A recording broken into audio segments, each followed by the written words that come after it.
सध्या मे महिना सुरू आहे, अर्थातच आंब्यांचा मोसम सुरू आहे आणि महाराष्ट्रामध्ये जितक्या आंब्याच्या जाती आहेत त्या सगळ्या तुम्हाला एकाच गावामध्ये बघायला मिळाला तर तुम्ही आता थेट अंदाज बांधाल की हे गाव कदाचित कोकणातलं असेल. पण जरा थांबा, हे गाव कोकणात नाहीये तर ते मराठवाड्यामध्ये आहे. चला तर मग आंब्यांच्या गावाला भेट देऊया. गल्लीत आंबे, बोळात आंबे, दारात आंबे, घरात आंबे.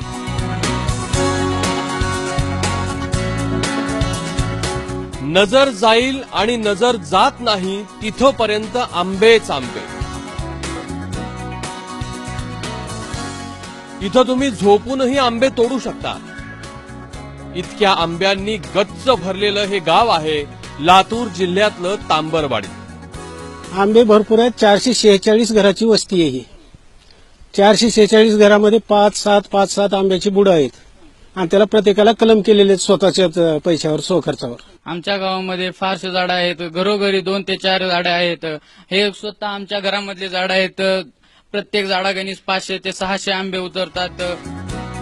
पण या गावाला आंब्याचं गाव म्हणून ओळख मिळण्यासाठी एक नैसर्गिक आपत्ती कारणीभूत ठरली. आमचं गाव पुनर्वसन झालेलं होतं. त्याच्यानंतर ते झाडं ऊन असल्यामुळे उन्हाच्या सावलीसाठी झाडं लावली आंब्याचीच. आंब्याची झाडं लावल्याच्या नंतर ते आंब्याची झाडं वाढली आणि त्याला कलम करून वेगळ्या वेगळ्या पद्धतीचे कलम करून आम्ही झाडं तयार केले आणि ते आम्हाला खायला मिळू लागले आणि उपभोग होऊ लागला सावलीचा. प्रत्येकाने खांद्यावर घागरी घेऊन या आंब्यासाठी जास्तीत जास्त प्रयत्न करून आंबे जगवले आहेत. तसल्या उन्हाळ्यामध्ये सुद्धा एक थेंबापासून आंब्याला वाचवले आहेत. लांबनापाटीहून चलत जाऊन 10 घागरी प्रत्येकाने आणून आंब्याला जगवले आहेत.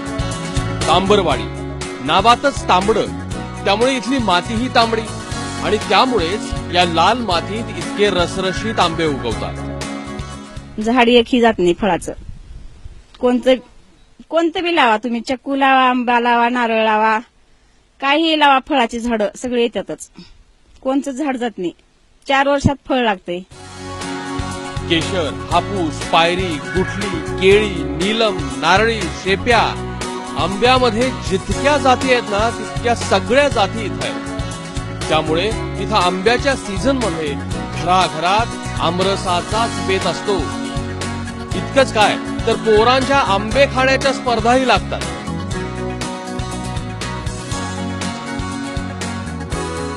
12 आंबे होते. त्या 12 आंब्यापैकी मी 4 आंबे खाल्ले आणि पहिला विजेता म्हणून ठरलो. खाताना मला पहिल्यांदा आंबा फारच गोड लागला. गोड लागल्यामुळे मी गप सर्व खाऊन 4 आंबे पूर्ण केले, पहिला विजेता मिळाला. मातीचा गुण पाहून लोकांनी तांबरवाडीची माती आपल्या गावात नेण्यास सुरुवात केली. काही लोक तर आंबे पर्यटनासाठी गावात येतात. भूकंप जीवावर उठला, पण त्याच भूकंपानं या गावाला श्रीमंत केलं. या आंब्यांची श्रीमंती एकदा नक्की अनुभवा. राहुल कुलकर्णी, एबीपी माझा, तांबरवाडी, लातूर.